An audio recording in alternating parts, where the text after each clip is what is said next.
All right, deep divers, welcome back to Grifter or Gifted. You know the drill. We pick someone who's making a splash, someone who's stirring things up, and we try to figure out, are they the real deal or just really good at grabbing headlines? It's a classic question, isn't it? Separating the true innovators from the masters of hype. Yeah, exactly. And today, we're going deep on Byron Allen, Yeah. comedian, producer, media mogul. Is he building a legacy or just building his bank account? We've got Wikipedia, legal battles, entertainment industry news, all that good stuff to sort through. Okay, so we've got a lot to unpack. We do. Where do we even start with a guy like Byron Allen? Well, I think going back to the beginning is always a good place to start. This is someone who was the youngest comedian ever on Johnny Carson at just 18. I mean, that's something else, right? Yeah, 18 on Johnny Carson. That's some serious talent and ambition. Definitely. Not just anyone lands that gig at that age. Nope. And that drive to succeed, it's been there from the start. I mean, Right. founding entertainment studios back in '93, starting with those low-budget shows, it suggests a real hunger to break into the industry. And what's interesting is he didn't just want to create content. He wanted to own the whole game. The distribution, the networks, the whole thing. That's a different kind of ambition, right? Okay, so let's talk about that shift, because that's where things get really wild. He goes from syndicating shows to buying entire networks, the Weather Channel production companies, even local TV stations. It's not just about making a quick buck. It's empire building. Yeah, exactly. It's like he wants to own a piece of everything. His company, Allen Media Group, it's now worth over $4.5 billion. He's even tried to buy major things like the Denver Broncos and BE. I mean, that's a whole other level of player. Wait, hold on. The Denver Broncos? A football team? That seems so out of left field. It does, doesn't it? But maybe that's part of the pattern we're seeing with Byron Allen. He's not afraid to make a big splash, even if it's outside his usual lane. It's like he sees a bigger picture. That's a really good point. But we can't ignore the other side of this coin, the lawsuits. Byron Allen has a history of going after companies like Comcast Charter, even McDonald's alleging racial discrimination. Yeah, this is where the whole grifter question really starts coming to play. Is he fighting for equality, or is he leveraging these issues for his own benefit? And he even took a case all the way to the Supreme Court. It did. It was Comcast versus the National Association of African American-Owned Media. And the Supreme Court said Allen had to prove race was the only reason he wasn't getting contracts. That's a tough standard. Okay, so on one hand, he's fighting for economic inclusion in industries that have a history of shutting out Black-owned businesses. Yeah. But on the other hand, some people see these lawsuits as a way to force corporations into giving him lucrative deals. It's complicated. It really is. It's a question of motive. Is he genuinely trying to make things fair, or is this just a tactic? It's a question that keeps coming up. And it's not just the lawsuits, right? There are people who praise his commitment to putting Black voices front and center in media. His company's website talks about his vision for diversity and inclusion. Right. But then you have articles like that one in TV News Check that slams the quality of his programming. They say it's cheap, full of commercials, and relies on really basic content. And some of the comments from viewers in that article were rough. People complaining about repeats and low production value. It doesn't exactly scream visionary media mogul, does it? It definitely complicates the picture. It makes you wonder, is he really prioritizing quality? Or is it all about churning out content to make money and fill airtime? Is it all about the bottom line at the end of the day? It's tough because he's undeniably successful. But is it success built on genuine vision? Or is it more about maneuvering and taking advantage of opportunities? What do you think? Well, to answer that, I think we need to look at the patterns in his actions. He went from almost losing his home to building a billion-dollar empire. Are those early struggles shaping his choices now? Is there a deeper drive here, something more than just making money? That's fascinating. It's like we're trying to psychoanalyze his ambition. Yeah. Is it fear of going back to those tough times or a real desire to change the media world? Those are the questions that'll get us closer to answering the big question, grifter or gifted. So we're back and still digging into Byron Allen. Yep, getting down to the nitty-gritty.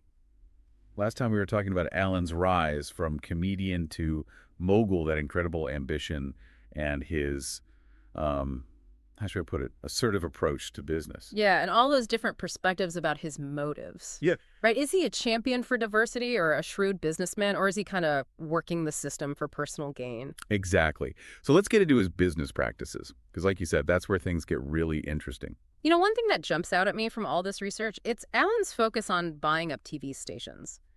He's been putting together this portfolio of stations mostly in smaller markets. Yeah, I noticed that too. The Wikipedia entry for Allen Media Broadcasting Yeah. lists tons of stations. It's not just the big names like the Weather Channel. He's snapping up these local stations all over. And what's fascinating is he's targeting these stations that the major players might see as like leftovers, you know? He's not going after the glamorous markets. Some might say he's picking up the scraps, but I wonder if there's a bigger strategy here. Now that you mention it, it does seem pretty deliberate. Instead of going head-to-head with the giants for the big networks, he's quietly building a base in these underserved areas. Exactly. It's like he's playing a different game altogether. While everyone else is focused on the big cities and prime time, he's building this grassroots network that could give him a lot of control over content in those markets. You know, that reminds me of what we read about his approach to film distribution. It's like he's happy to take the movies the big studios aren't interested in.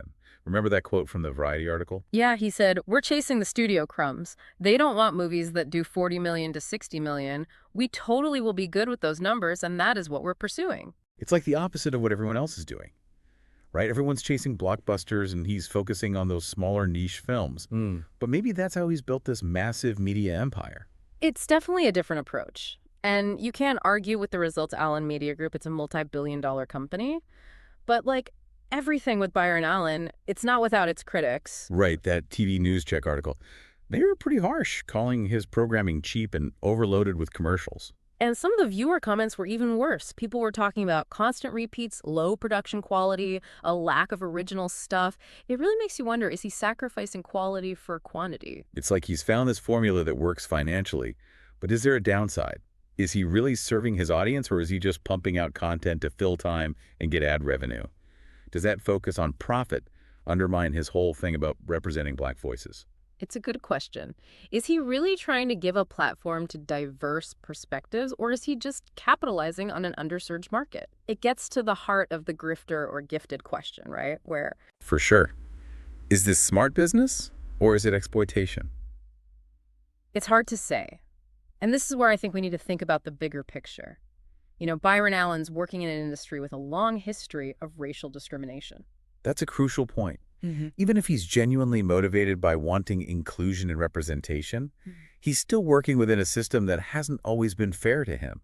His experiences early on and as he's built his empire, they've probably been shaped by that. It makes you wonder if his approach to lawsuits, the ones some people see as opportunistic, are a direct result of those experiences. Maybe he's had to fight for every opportunity, every contract, every step forward. Possibly. And, his lawsuits, even though they're controversial, they force these big companies to at least acknowledge the issue of racial disparity in how they do business. Yeah. They had to face some hard truths about their hiring, their contracts, their whole approach to diversity. So maybe it's not as simple as saying he sues people, so he's a grifter. You have to look at the history, the power dynamics, the systemic barriers he's faced. It's not black and white, definitely. And that's what makes this deep dive so important. It's about going deeper, looking at things from all sides, and letting you, the listener, decide. Is he a visionary leader using his success to make things fairer? Or is he a master manipulator who knows how to use controversy to his advantage? Okay, so we've talked about his early success, his ambition, his business smarts, the lawsuits, the criticism of his programming. But there's one piece left, Byron Allen's bid for Paramount. Oh, yeah, that's a big one. If he pulls it off buying a major network, that could change everything, not just for him, but for the whole media landscape. Imagine Byron Allen running a network like Paramount. What would that even look like? Would it change the kind of programming we see? Would he use it to elevate diverse voices and stories that challenge the way things are? That's the big question, right? Would it be a real effort to shake things up, or would it just become another money-making machine? Would we see more diverse faces, but the same old power dynamics behind the scenes? It's like we're back to square one, grifter or gifted. Is this a visionary leader who wants to make a difference, or is it all about power and money? And I think that's where it comes down to you, the listener. You've heard it, all the arguments, the evidence, the different perspectives.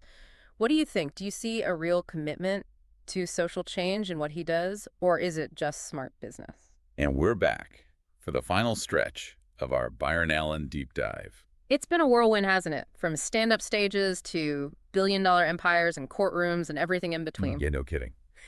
So let's talk about legacy. What kind of impact has Byron Allen actually had on the media landscape?